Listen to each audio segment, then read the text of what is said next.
Creative. Be a hero. What do you want to be? Be the best. Be you. Be MDC. Hi, and welcome back to the Miami-Dade Chamber of Commerce Member Connection. And you already know the deal. I'm excited. I'm excited about building small businesses, helping them grow. And today is no different. Got Mr. Thomas Guerra. How are you? I'm doing good. Thank you for having me. It's great to have you here. I get excited when I get to talk, especially the new members. You're a brand new member of the chamber. But before we get into that, tell the folks a little bit about yourself. Sure. Well, I'm 42 years old. I am the founder and CEO of F Fentanyl Inc. I'm a person in long-term recovery. For me, that means I haven't had a drink or a drug since September 12th of 2014. That's kind of how I got into the field of addiction and recovery and harm reduction. Just grateful to be here and looking forward to chat a little bit about Yeah. our organization. Well, that's an interesting name, and congratulations. Thank you.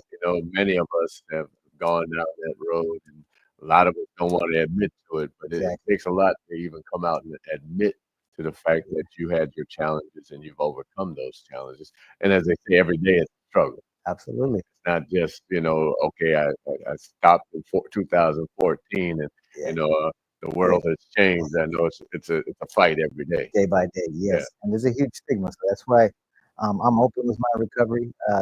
Not a lot of people have that opportunity to do that because of the stigma, depending on where they work or who they're around. Right. I work in the field, so I'm open to sharing Right, everything right, about my right, right, recovery. right, right. No, Yeah. that's cool.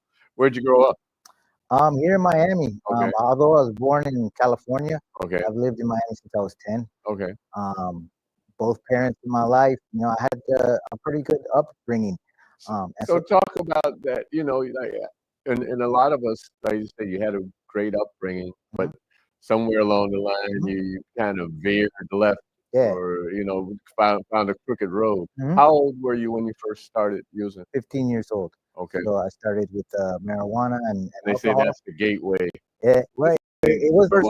It opens you up to trying other things. What was easy at the time, well, easier is that I could find marijuana easier than alcohol because no one was carting me to buy marijuana, Right. right? So it was easier for me to get access to that. Growing up, I mean, I did have everything I needed, perfect outside appearance, but I did have anxiety, depression, which was undiagnosed. Okay. And so it was kind of like a self-medication thing when I discovered these substances. Yeah. And to think about it, here we are, fast forward.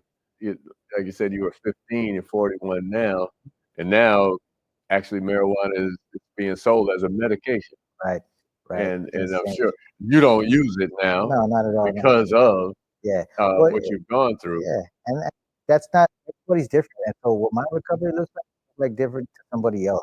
Right, And so it it is individual based, right, right? So I'm not gonna push anything on anybody unless they're looking for that type of recovery. right. Yeah.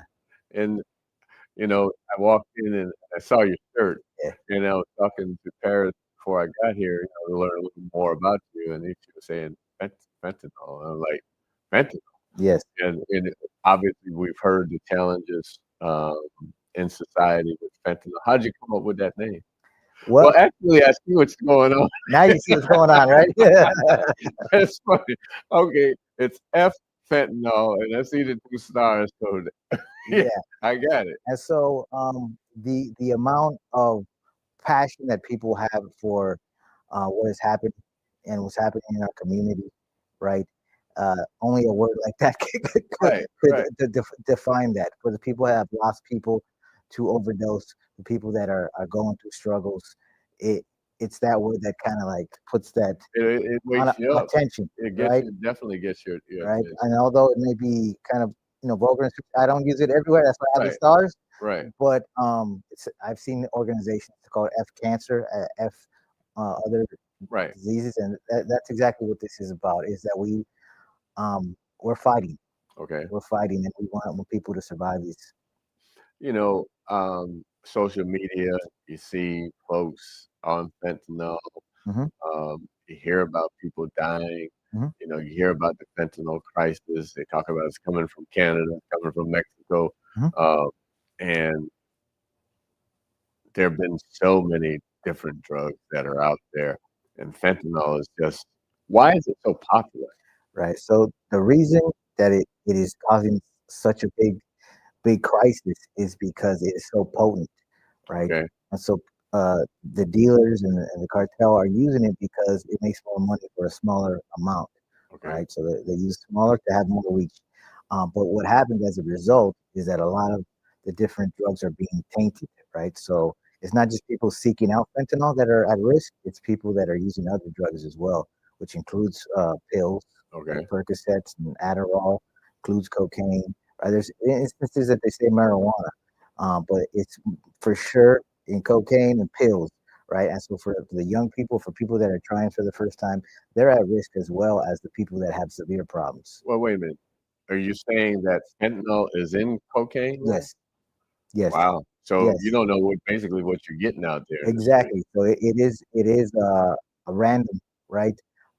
It is being laced into all the drugs, Oh, right? wow. And that's why people are dying at a higher rate because um, it's unintentional, right? Right, It's more, I would say, it's a poisoning as opposed to an overdose. Overdose, you know what you're taking, you took too much of something, and it's an overdose. right, Somebody that takes a pill, Adderall, they think they're taking the Adderall. They may be thinking they're going to study, it's going to help them study, and it ends up being laced with fentanyl, and there's no chance because they have no tolerance for that type of drug. wow. That, Yeah. that's crazy. Hmm.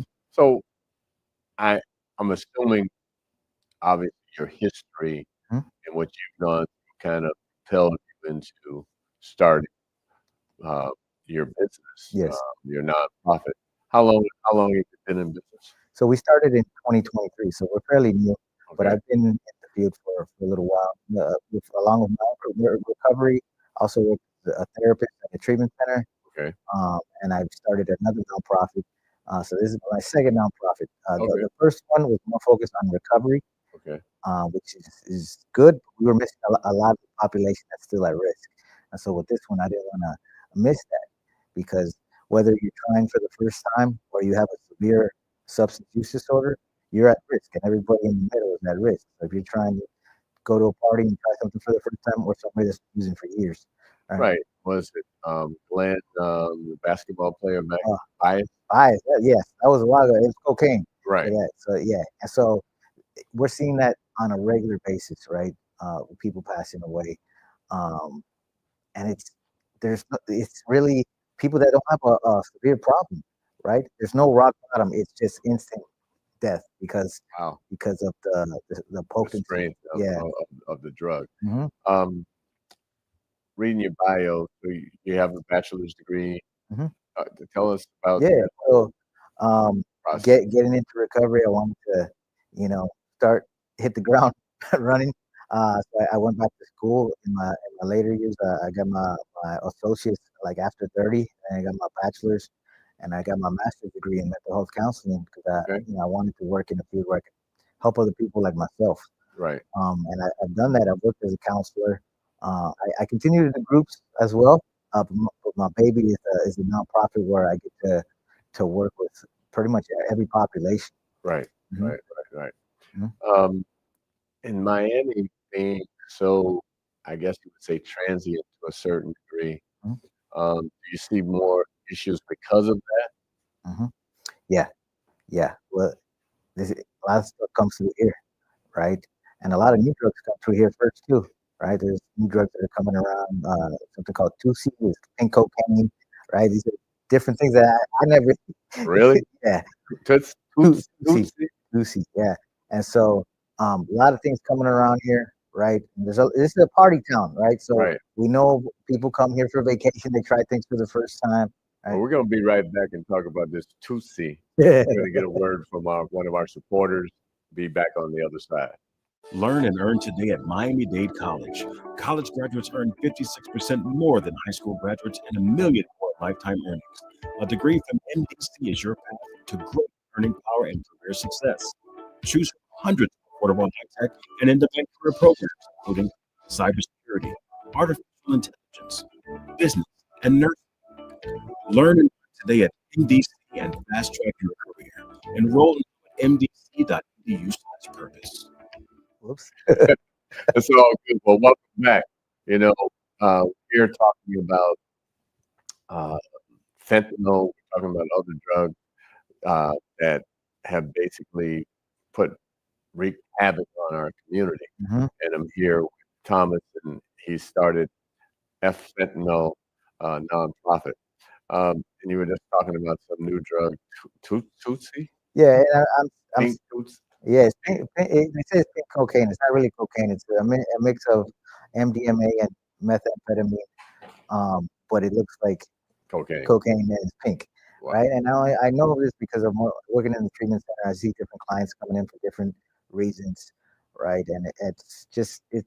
Here's the thing: is that there's always going to be a drug problem. The drugs are going to change, Right. but it's always going to be drugs available that are going to plague our communities, right? It used to be crack, right? And it's still out there, but Right. now it's fentanyl, right? And in a few years it may be something else. So you know, there's different approaches, but Tell us a little bit about your treatment program. How does it, yeah, how do you go about doing what it sure. is that you do? So for FML, we don't provide any treatment. We do refer if someone is looking to get some help to get into recovery, Mhm. but we don't push that on anybody that's not looking for that. Our approach is how can we help you even if you're not ready to stop using? Because uh, if you're if you're dead, you can't have the treatment, Right. right? So our primary goal is to save the lives and to keep people safe, Right. right? And we do that in a number of different ways. We do that by education, right? We do trainings throughout the community where we go into, I mean, we go to libraries, we go to churches, we're going to universities. I've done the trainings in people's homes with the parents there and just educating on the dangers and then how to respond if there is an emergency. We also go do street outreach where we go into communities, pretty much any community. We're in Liberty City and Overtown. We go to Miami Beach. We go to South Dade area, and we meet people where they're at. We go to corner stores and give out the Narcan. We give out people if they need more than that. We can give them hygiene products and clothes. But just having a conversation, let them know, hey, we're here to support. We're not. There's no judgment as Right. to if you are using or not using. We just want you to be safe, Right. right? Because when it comes down to it, people who use drugs are mothers, fathers, brothers, sisters, right? And I was one of those people. And if somebody didn't help me, I wouldn't be here today. So we just paying it forward and trying to, hopefully get them to survive to get to that point of wanting recovery. Right. hmm I say sometimes like you say, you can go to a clinic, but at the end of the day, it's got to come from here Yeah, that you want to yeah. change your life. And that's the biggest issue there. Sometimes some people don't get to that chance because uh, they die before that, Right. right? So what medications like this Narcan, And right? talk about that a little. Yeah, so Narcan is a medication that is now over the counter, and this is the brand name, but it's called naloxone, which Okay. is basically it blocks the effects of opioids. So if somebody's overdosing, you can give them medication. It is a nasal spray, spray it into their nose, and it'll block the effects. And basically, it's bringing somebody back to life, Okay. right? And so we've given out thousands, tens of thousands of this medication, um, and there's tons of programs across Florida and the United States, right, that are doing the same thing. And as a result, the overdose rate has finally went down Hmm. for the first time in years Okay. because of programs like this that we're giving out naloxone to the community. Right. Right. Right. Mhm. So, what would you say your biggest challenge is that's out there? The biggest challenge is stigma, right? People thinking that it can't happen to them, thinking that they're above what's going on. Um, I know tons of families that they know everything now about fentanyl. They know everything they know about Narcan, but they lost their loved one already, Oh right? wow, And because initially they didn't, they didn't, they didn't they didn't own know, it. they They didn't didn't own know, up to it. right? And some people they don't know that their family member is trying stuff for the first time or struggling. Either one, it's in danger. And so what we try to do when we go out there is just put it on the radar, right? The number one killer of 18 to 45-year-olds is fentanyl, right? Number one, more than car crashes, more than gun violence, it is fentanyl. And so if you have somebody in your family that's 18 to 45, hey, this should be on your radar. Whether you think you have you know somebody that's using or not, it should be on the radar just so you could be prepared. I know you heard the term functional addict. Mhm. Is fentanyl one of those things that can be functioning or is it one that If you're intentionally taking fentanyl, I don't think there's no way you're gonna hide that. It's very potent. When you're under the influence of fentanyl, you're nodding out. You can tell something's up, right? And so to be clear, when some people are taking fentanyl, they didn't start just taking fentanyl. It was a progression because to have that much tolerance to take fentanyl, you have to have started maybe with prescription pills, and then to heroin, and then the heroin's not even around anymore, and now fentanyl is what they're taking. They're still at risk of overdose, but compare that to somebody that's never taken fentanyl and is listening to something, they have no chance, right? And so that's people that take it on purpose at risk. People that don't know, even more at risk, because yeah, that's crazy. Mm-hmm. What are the youngest? What would you say the youngest folks that you see that are on? Well, I go to middle schools. I go to high schools. I think middle school is right where you need to start talking to them about it. Because as you said, you were 15. 15, right when I started high school. And a lot of the programs that are out there, they have some credibility, but talking to kids from lived experience and letting them know if you use drugs, you're not a bad person. There's kids that have their parents that are using certain substances, and then you have somebody coming to the school and say drugs are bad, people who use drugs are bad. And then they go home to their parent and they're bad. They're not a good person. Exactly. It's not really the case. It's just I never heard it put that way, but that's interesting. Yeah. So where we go is coming real with it. I tell my story. I talk about the dangers, and hopefully we can get it on their radar too. Is there anything you want to share with us? That's what we were talking about before we started. Sure. Well, there is an event coming up that we have on August 29th. Okay. It's Overdose Awareness Day, and it's to remember people we've lost to overdose. It's at the University of Miami. Okay. And then we're going to have a poster display of almost 900 people, right?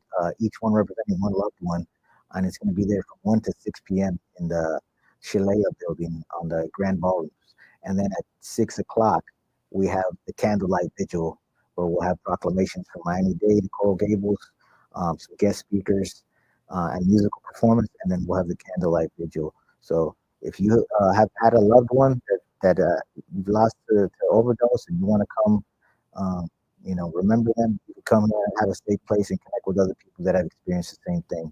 August 29th at the University of Miami. Okay. Now, if someone wants to get in touch with you, how can they do that? Sure. Check out our website for sure, f-fent.org. And the easiest way to get a hold of us would be email info@f-fent.org.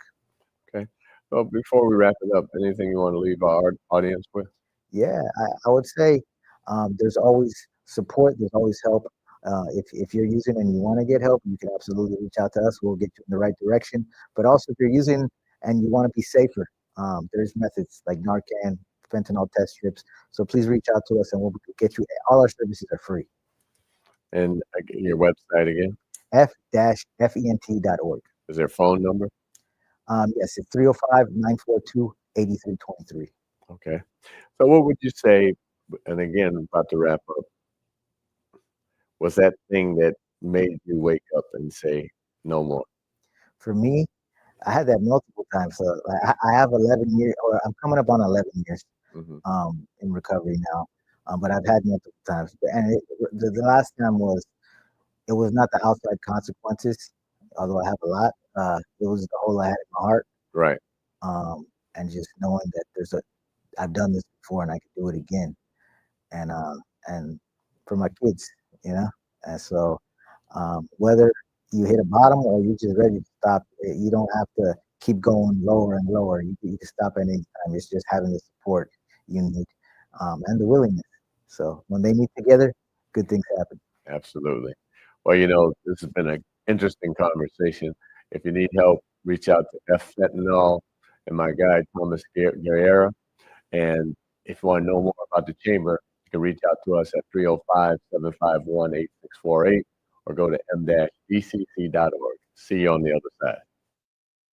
Today, I stand before you, a proud graduate of Miami-Dade College and the fifth president of the Miami-Dade Chamber of Commerce. I'm honored to return to the college that prepared me to become a leader in our community, providing an education second to none.